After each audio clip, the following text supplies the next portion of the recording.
Oke guys, hari ini kita akan bicara tentang pernak-pernik waris ya. Jadi kita tahu pewarisan adalah proses yang panjang, terus melelahkan, mahal, dan bahkan penuh ketidakpastian. So ada 3 proses ya, yang menurut saya paling rumit ada 3 proses nih. Jadi ada proses pencarian ya, apakah ada warisan, terus proses pencairan dan proses pembagiannya. So, kita datangkan pakarnya. Pak Juwono, boleh bantu saya? Sebenarnya bagaimana sih proses dari 3 proses ini, mana yang paling rumit kalau menurut Pak Juwono? Ya, selamat pagi semuanya. Dari 3 proses ini sebenarnya sama susahnya ya. Cuman kadarnya berbeda-beda. Tahap pertama misalnya pencarian. Itu misalnya seseorang yang pulang mendadak. Misalnya gara-gara kasus COVID ini dalam seminggu orang bisa masuk sehat dan pulang mungkin sudah tidak bertemu lagi dengan keluarga, atau bahkan ada kasus pesawat yang tiba-tiba mau berangkat masuknya ke laut ya, yang mendadak, yang belum sempat disiapkan. Apa yang terjadi? Pasti keluarga gelagapan lah istilahnya ya, kaget, dan kadang-kadang sudah kehilangan orang yang dikasihi, tapi dia juga punya potensi kehilangan harta yang dimiliki orang tersebut. Jadi mencari itu sering orang bertanya-tanya apabila tidak dipersiapkan dengan baik oleh orang yang berpulang tersebut. Kira-kira papa itu punya apa ya? Kalau punya polis disimpan di mana ya? Kadang-kadang ada orang yang beli tanpa memberitahu keluarga ya. Atau mungkin bank account. Papa itu punya bank account di mana? Banyak banget barangkali ya. Ada beli reksadana, ada beli deposito, ada beli ori dan seterusnya. Belum tentu keluarga kita tahu. Belum lagi yang properti. Ada orang yang koleksi properti di mana-mana. Sertifikatnya mungkin masih ada yang di bank, yang diurus di notaris, ada yang dijaminkan, ada yang masih clean, ada yang safety box, dan terakhir seringkali orang join bisnis kanan kiri. Orang sekarang suka, ya udah gue ikut lah, joinan lah, kita berlima, bersepuluh. Nah itu bisa tiba-tiba blank, hilang begitu saja kalau tidak tahu bagaimana cara mencari yang tepat. Yang pasti dan yang pasti adalah ketika seseorang itu pergi, dan kalau secara pribadi dia punya hutang pribadi, misalnya KPR, atau bisnis yang pakai usaha dagang ya, itu yang pasti adalah penagih hutang akan datang kepada ahli waris dan akan bertanya, kira-kira kalian mau meneruskan waris dari papa atau mama? Enggak ya, karena waris itu satu paket antara harta dan utang, jadi nggak bisa dipilih ya. Oh saya mau uangnya, saya nggak mau utangnya, cannot ya, nggak bisa. Jadi ini satu paket. Mungkin itu yang perlu disikapi supaya tidak menjadi satu yang sangat mengagetkan, kehilangan orang yang dicintai, lebih-lebih lagi harta bendanya kita juga bisa potensi hilang tanpa kita mau. Oke. Kalau boleh dibagikan tipsnya Pak, untuk pencarian ini ya, kalau di bank kan gampang ya, tinggal, oh nih KTP-nya orangnya nggak ada, jadi sudah tahu rekeningnya. Nah, untuk kalau warisan ya Pak, itu cara nyarinya bagaimana ya? Sebaiknya dipersiapkan, artinya dibikin list. Jadi kalau misalnya ditulis apa saja yang dimiliki, nah itu mesti diceritakan kepada keluarga, walaupun mungkin belum dibagikan kepada keluarga. Jangan langsung dibagi, terus kemudian sama keluarga langsung dibalik nama semua, properti dibalik nama. Yang aneh balik namanya Malin Kundang semua, begitu ya. Lupa dengan yang memberikan. Jadi saran saya ditulis tapi jangan dibagikan, sehingga ketika ada proses pencarian ini, paling tidak keluarga sudah tahu, oh punya apa, disimpan di mana, nanti proses berikutnya baru bicara pencairan. Nah ini another problem ya. Itu aja, Oke. kalau pencariannya udah dapat nih, pencairannya itu nggak mudah. Pembagian lebih nggak mudah lagi. Satu lagi Pak Jono. Kan pencarian tadi kan sebaiknya ditulis. Nah, kalau misalnya nih nggak sempat ditulis gitu kan ya, terus orangnya keburu nggak ada gitu ya. Nah, apa yang kita lakukan ke siapa Pak untuk memastikan bahwa dia ini punya wasiat enggak, terus dia ada warisan yang buat kita atau enggak, itu bisa dicari di mana Pak Jono? Baik. Jadi memang kalau ingin mencari tahu apakah almarhum atau almarhumah meninggalkan wasiat yang memiliki hukum waris secara nasional ikut undang-undang, bisa mencari Kementerian Hukum dan HAM ya. Karena sebenarnya tercatat apabila yang almarhum itu membuat surat wasiat tercatat di arsip negara, di Kementerian Hukum dan HAM, di Balai Harta Peninggalan. Atau yang Muslim bisa ngecek di Kementerian Agama karena didaftarkan. Nah, cuman banyak orang juga salah membuat wasiat itu belum tentu didaftarkan, kadang-kadang begitu ya. Ada yang tidak notarial, ada yang Oh. cuma di bawah tangan ya. Mungkin materainya bisa 10, tetap nggak sah semua. Itu another problem nanti di bagian yang kedua ya. Tapi bagian pertama kalau ada wasiat, mungkin waktu membuat, nah ini pertanyaan kedua nih, kapan bikinnya? Karena perjalanan waktu, misalnya 10 tahun kan harta orang tua bisa berubah isinya. Sehingga yang dituliskan 10 tahun lalu nggak update. Makanya wasiat pun seharusnya paling sedikit 5 atau 10 tahun sekali diupdate isinya. Dan ketika almarhum tidak ada, jalan pertama adalah cari tahu apakah ada wasiat, itu sudah benar. Nah, yang Oh. kedua di luar itu lapor SPT. Sebenarnya kalau sekarang udah teks amnesti ya, orang tua itu ada laporan SPT. Dan kalau sudah dilaporkan semua itu bisa jadi dasar juga mencari kan, karena sudah didaftarkan di istilahnya laporan pajak. Itu kalau turun waris sebenarnya nggak ada biaya kalau sudah dilaporkan. Kecuali ada yang disembunyikan atau dilaporkan, nah itu anaknya bisa kena pajak tinggi karena dianggap terima durian runtuh bukan warisan dari orang tua. Yang ketiga ya benar-benar mencari-cari, datanglah ke bank, datanglah ke teman, datanglah ke agen asuransi, datanglah ke siapa saja ya. Bongkar lemari mana, bongkar semua. Nah, ini yang paling susah ya. Oh, jadi ini mirip seperti punya polis asuransi ya Pak ya. Jadi harus direview setiap 5 tahun, terus juga harus tercatatkan di SPT. Bahkan kayak kalau misalnya kita tidak menuliskan atau tidak menceritakan ke orang lain kita ini punya polis apa aja, itu berarti kita juga harus mencari-cari ya Pak ya. Oh, sifatnya hampir sama ya kalau gitu. Oke, sekarang kalau untuk yang bagian yang keduanya Pak, tadi kan habis kita mencari, istilahnya sudah ketemu. Nah, proses pencairan, ada tips apa Pak Jono? Baik, kalau pencairan, kalau memang kebetulan tahu ada polis, ya paling enak adalah mencari tahu lewat agen ya. Dulu papa saya ada polis ini, kira-kira apa yang dibutuhkan dokumennya. Makanya cari agen juga yang istilahnya usianya lebih panjang daripada usia kita ya.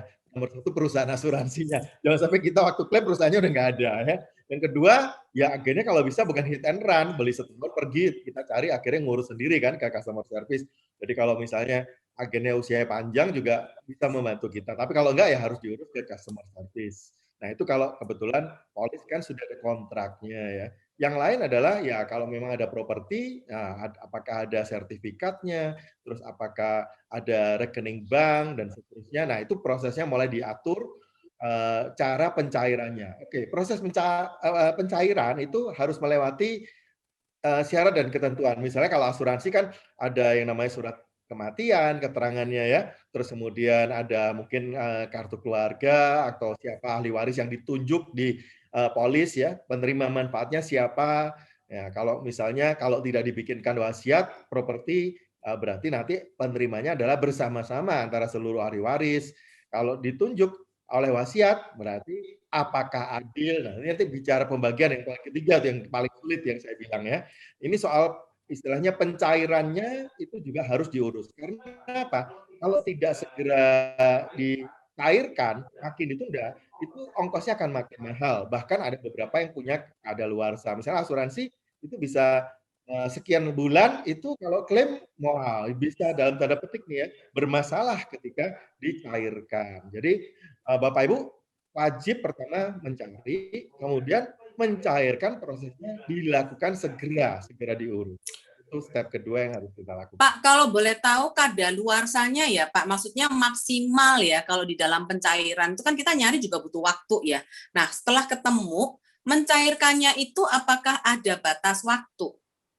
Maksimalnya berapa lama gitu? Kalau yang di asuransi mungkin ada aturannya perusahaan asuransi ya, mungkin 3 bulan biasanya kalau setelah meninggal. 90 hari kalau di asuransi. 2 hari, benar ya. Kalau di bank, sebenarnya begitu dilaporkan, itu oleh bank rekening ini, itu langsung di-freeze karena almarhum meninggal ya. Jadi akunnya itu adalah akun dorman. Sampai datanglah pemilik atau ahli warisnya yang mengakui sebagai ahli waris, tapi dengan bukti dokumen-dokumen yang ada. Kalau tidak ya nggak bisa dicairkan, langsung di-freeze. Makanya banyak sekali ada saran kalau memang kadang-kadang seseorang berpulang ada biaya banyak ya, penguburan lah, mungkin ada kalau yang tradisi 7 harian dan seterusnya itu kan ongkos semua. Jadi kadang-kadang ada bank yang friendly, ya tutup mata sebelah lah ya.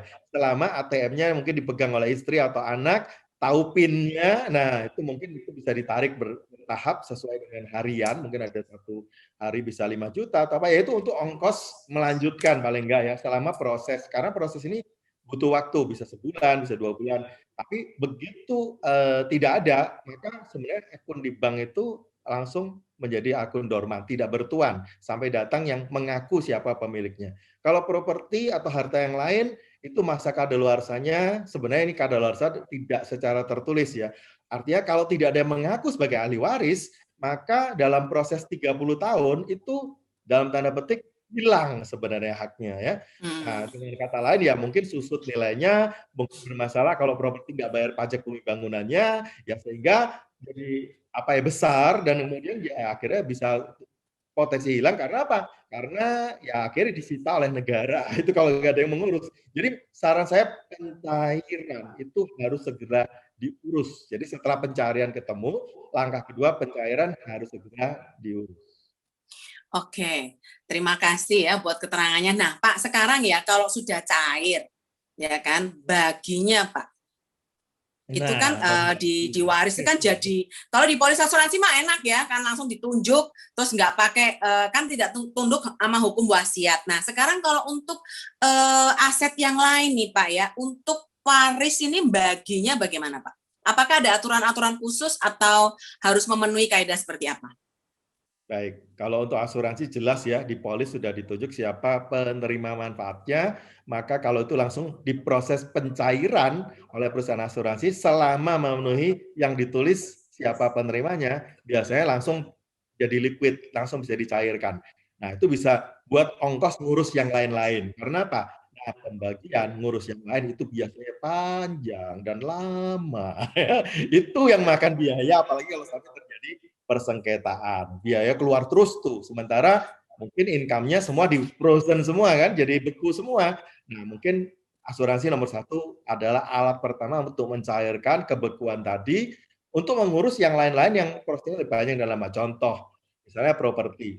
Kalau properti itu mau dicairkan atau dibalik nama ceritanya ya, ada proses yang namanya bayar pajak dulu. Pajak itu secara waris kan gratis. Nah, tapi harus diurus namanya SKB, surat keterangan bebas dulu. Ngurusnya kemana? Ke kantor pajak SPT di mana almarhum. Jadi kalau ayah kita di Medan ya harus di Medan, dia lapor di SPT Medan, itu biaya lagi kan ya. Setelah dapat SKB surat keterangan bebas karena di SPT-nya tertulis, terus kita adalah ahli waris yang benar. Nah, sebelum dibalik nama ke anak atau ke istri atau ke yang ahli warisnya, itu ada namanya BPHTB yang harus dibayar. Nah, ini tiap daerah beda-beda aturannya. Tapi rata-rata kira-kira 5% dari nilai jual objek pajak atau nilai pasar mana yang lebih tinggi biasanya, itu mesti dibayar dulu. Nah, ini kalau nggak dibayar, bisa dibalik nama. Lagi-lagi kan butuh uang lagi ya. Nah, kalau sudah dibayar, baru kita bicara, ini dibalik nama ke nama siapa? Nah, ini seringkali muncul problem baru karena kalau misalnya ada wasiat, kadang-kadang orang tua juga tidak semua notaris atau pembuat wasiat mengerti yang namanya LP. LP adalah legitimate portier. Itu adalah hak mutlak waris yang harus disediakan untuk anak.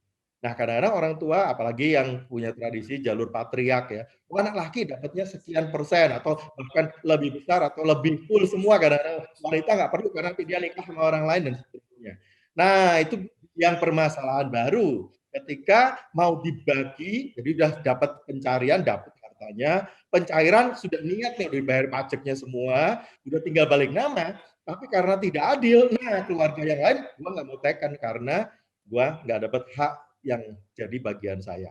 Nah, Oke, berbahaya sekali ini.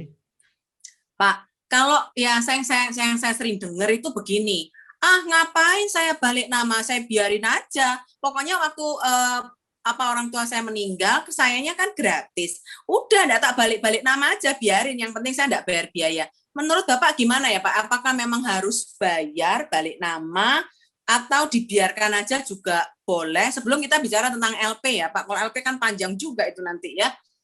Ya, Kalau menurut LP Bapak gimana misalnya tuh kalau misalnya kita tidak mau balik nama? Boleh nggak seperti itu dan berapa lama?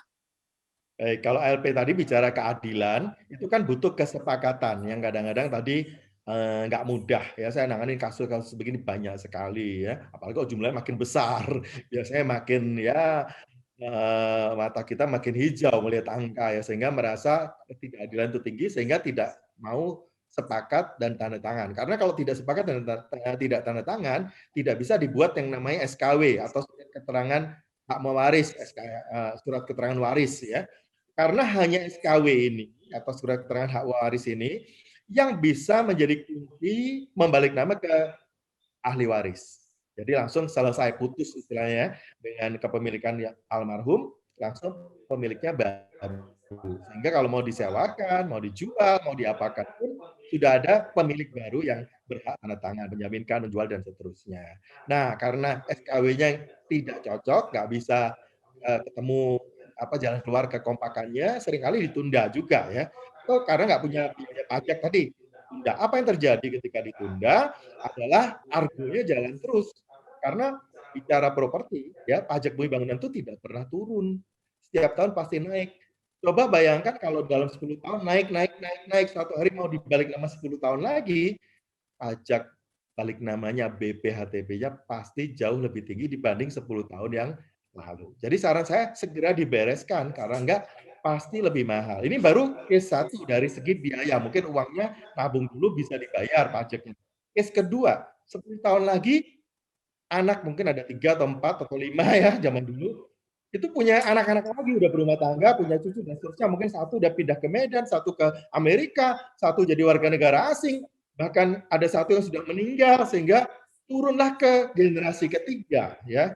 Nah, ini makin tidak ngumpul, bayangin tadinya cuma 3 saudara atau 4 saudara, itu nggak kumpul aja kan nggak bisa dibagi ceritanya ya, surat keterangan hak mewarisnya nggak bisa cair, akhirnya nggak bisa dibagi. Bayangkan kalau jadi tersebar, ada yang sudah meninggal, turunlah ke anak-anaknya, berarti generasi ketiga jadi orangnya tambah banyak, saya nggak jamin lebih mudah, pasti lebih sulit untuk membagi. Oke. Wow, menarik ya. Guys, ternyata banyak sekali pernak-pernik di waris ini. Tadi sempat disebutkan yang namanya LP. Kita akan bahas di series berikutnya. Oke, thank you for watching. Bye.